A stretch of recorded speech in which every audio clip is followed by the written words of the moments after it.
pagod na ang ating sinapit, mali tapusin na.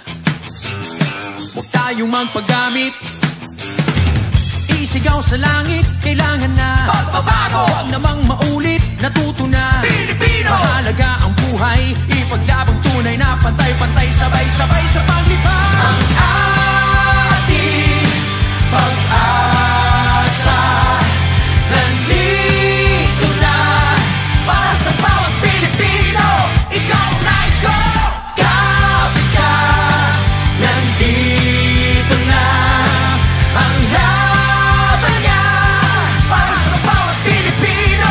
Bilis kilos, hindi ba bagal-bagal, batas pinapairal, di mapagmataas, kanyang iaangat, tas ng ating buhay.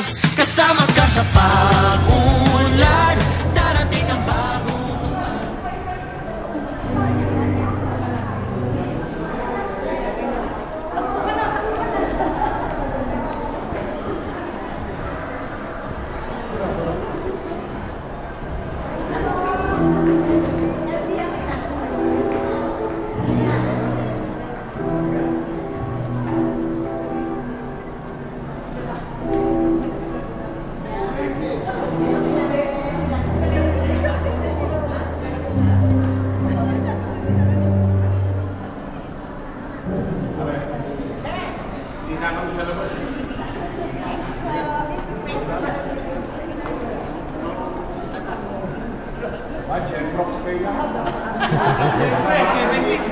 Batang 70s eh.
Dito muna tayo. Ma'am. Sir. Dito po muna tayo sa stage. Sir. Yan, sabi naman. Hello po sa inyo lahat. Ako po si Chi Atienza. Ako po sa anak ng dati ko kay Mayor Lito Atienza. Ngayon, katambal ni Lourdes Comorel Dumagoso bilang Pinabisi Alcalde. Tinitignan ko po kayo at nakikita ko marami dito kumukha ng aking ama na naka-floral shirt and lahat kayo mukhang high school lang. But anyways, I'm here to congratulate each and every one of you for being able to come together tonight, and I'm sure this is a very important evening for all of you. And I also believe na lahat ng mga na-attain nyo in your life, pag nagsasama-sama po kayo, ang naaalala nyo lang yung mga high school days nyo, high school years. Alam mo, naniniwala po ako that life is a complete circle. And I know that kahit na anong na-attain nyo in your life, when you see each other, you remember the good times, the times that you dreamt together. And if there's anything I'd like to share, bilang katambal ni Yorme, it's also full circle for us. Because during the time when he was starting as a counselor, I was a friend and I was also helping him in his campaign. And he told me, magiging magaling na alkalde siya ng Maynila balang araw. And we have seen that na si Yorme ang isa sa naging pinakamagaling na naging alkalde natin dito sa Maynila. Anyway, I'm just here to congratulate each and every one of you. At ang ambag ko po sa aming tambalan ay livelihood. Because being the director of Kababayan ng Maynila for 40 years, yan po ang sinusulong natin while we support the minimum basic needs of our city, especially education. Maraming salamat po sa inyo lahat and congratulations!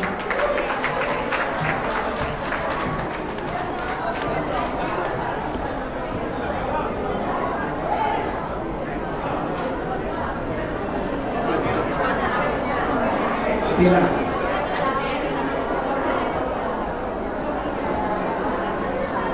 Again, our guest of honor tonight is a Filipino politician, actor, host, entrepreneur who served as the 23rd Mayor of Manila, the capital city of the Philippines, from 2019 to 2022. The mayor with the most accomplishments, a graduate of Pamantasan ng Lungsod ng Manila at Arellano University School of Law. Please welcome again, Francisco Isko Moreno Dumagoso.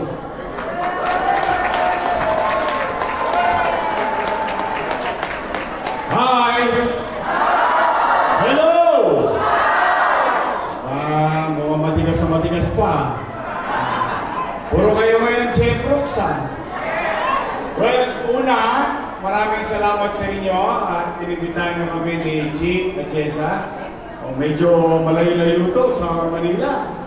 But I am grateful and honored. Thank you very much to each and every one of you. Pangalawa, salamat sa Diyos. At nagkasama-sama kayo ngayong gabi. Exactly. I'm about to say. Tama. Na alam naman natin, a few years ago, lahat tayo nangangamba na baka tayo matigok. Oh, dahil sa infeksyon ng COVID-19. No? Magamat magkaganoon, isang madilim na bahagi ng buhay natin na ating dadalhin na karanasan at may patuloy na kayo kwento sa ating mga salinlahi habang tayo nabubuhay kung anong hirap ang dinanas nating lahat. Hindi lang ng Maynila, hindi lang ng Pilipinas, kundi ng buong mundo. At sa panahon natin, tumama ito. Kaya, salamat sa Diyos, ano't ano pa man ang nangyari sa nakaraan, ito tayong lahat. Buhay tayong lahat. Nakaraos tayo. Nakatawid tayo. Kaya maraming salamat sa Diyos. Again, congratulations din sa lahat sa inyo. Alam ko yung iba rito, galing pa ng abroad, umuwi pa. Talaga, no? Pero, lips ako sa inyo dahil ang ganda ng Japols ninyo. Pandiinan eh. And I'm pretty sure, you are now looking back,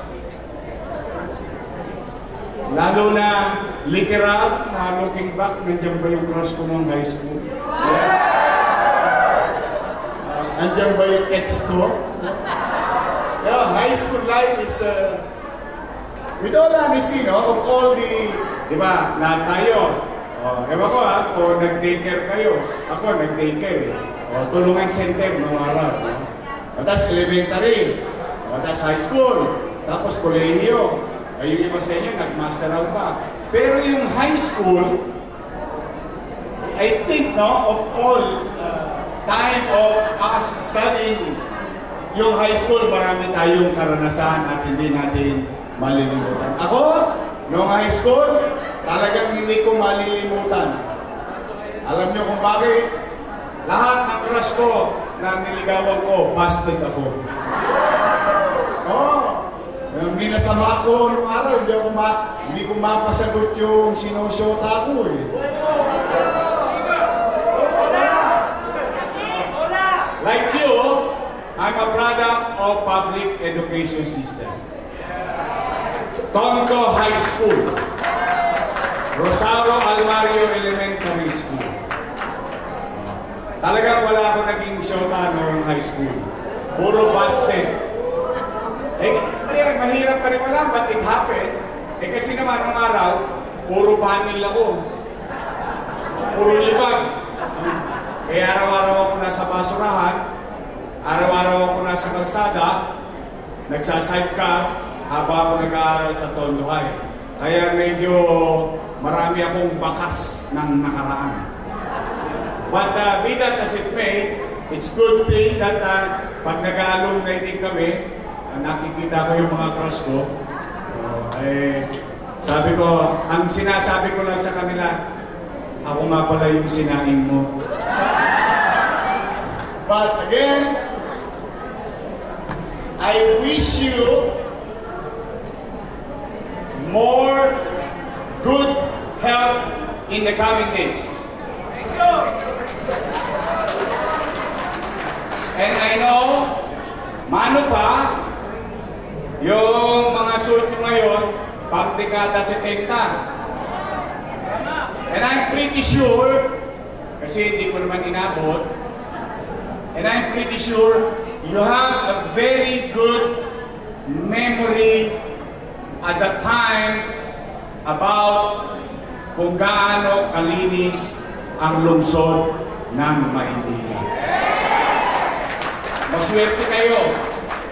Maswerte kayo. Inabot ninyo ng Maynila, panatag ang pamumuhay. Maaliwalas ang kapaligiran. And the window of opportunity. Yes, those were the days in the 60s, in the 70s. But through the years, it deteriorated. Kaya kami naman talagang halos hindi kami mapagkatulog na muling ibangon ang Maynila the way it was before. Now, kung meron bang mga taga-Maynila rito,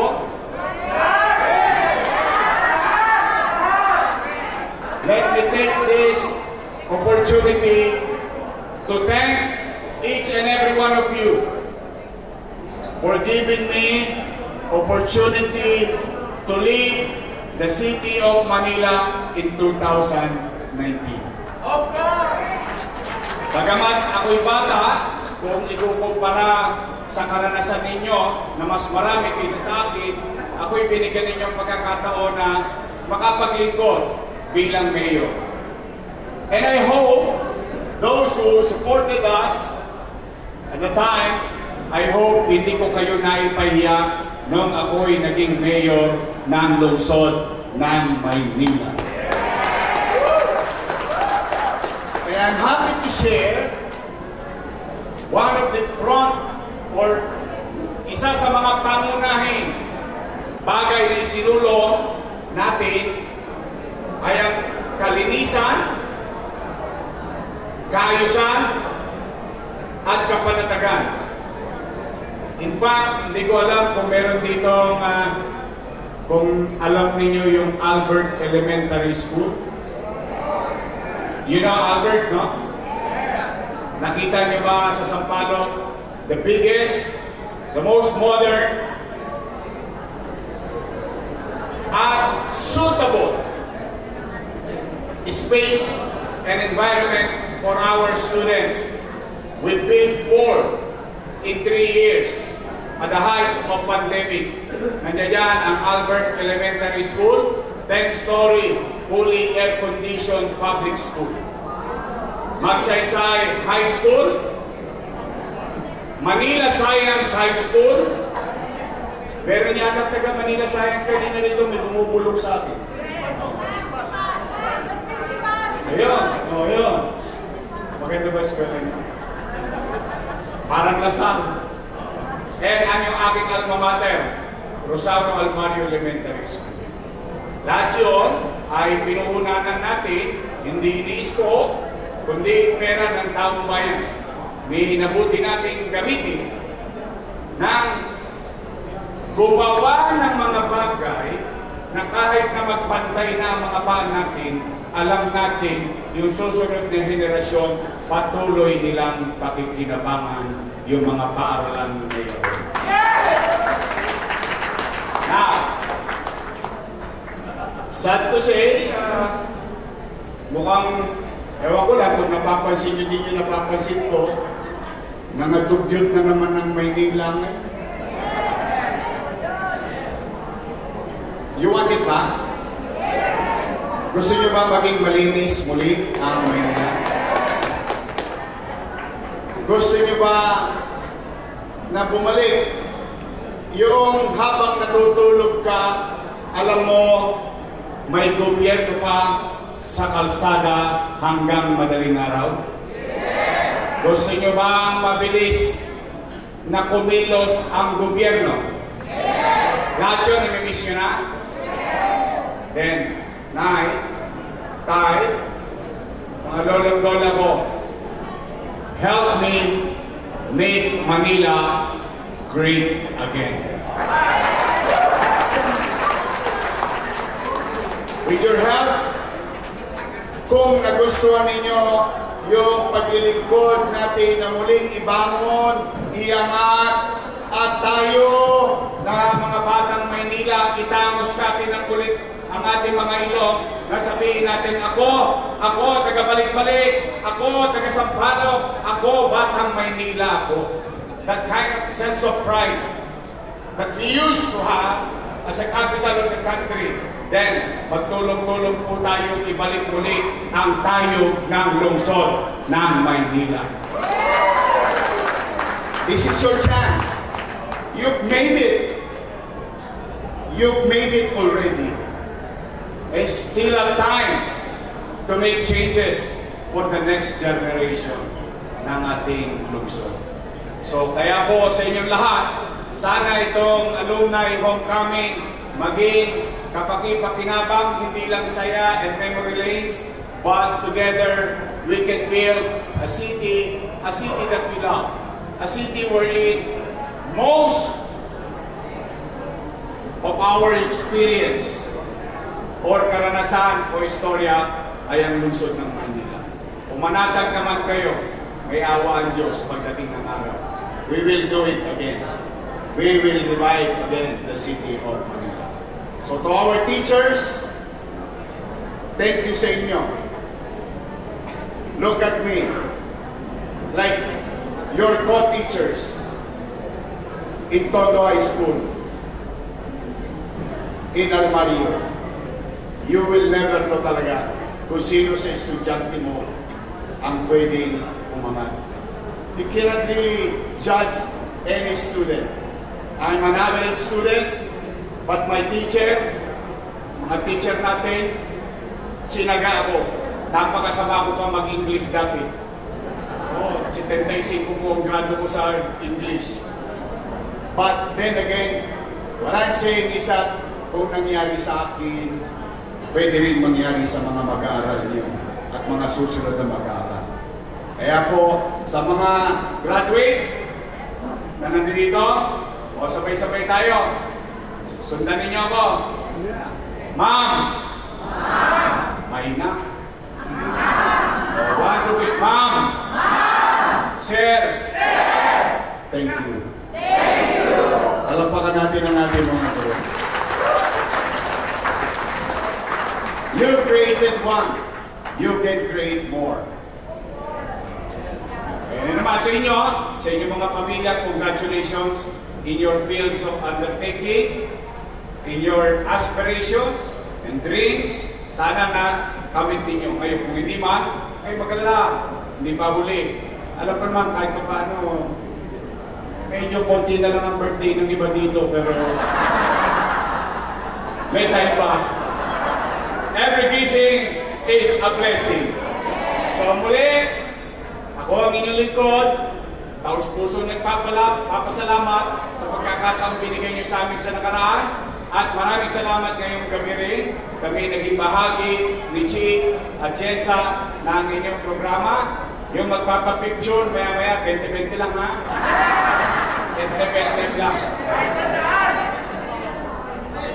Maraming salamat. Mag-ingat kayo pag-uwi at pagpalain nawa kayo ng buong may kapal. Manila! God first. Thank you. To award a certificate of appreciation to our guests of honor are the officers of the Clara M. Recto High School Grand Alumni Association. With the principal of Clara M. Recto High School. You may read the citation. Clara M. Recto High School Grand Alumni Association Incorporated hereby bestows a certificate of appreciation to Francisco Esco Moreno Domagoso in grateful recognition of his invaluable contribution and unwavering support to this event in participating as a guest of honor. This is also to recognize his constant support to our alumni organization for the successful celebration of Clara Recto High School 64th founding anniversary. This initiative has established remarkable prestige among us, alumni of Clara Recto High School, given this 23rd day of February 2025 at the Bayanihan Center, Pioneer Street, Pasig City. Signed, Raymond A. Soliano, President and Board Chairman, Renato F. Alyan, Chairman Program Committee, Emerita Z. Mijares, Chairman Finance Committee, and Joey F. C., Chairman Logistics Committee. 2025 CRMH Grand Alumni Homecoming Organizing Committee. Thank you.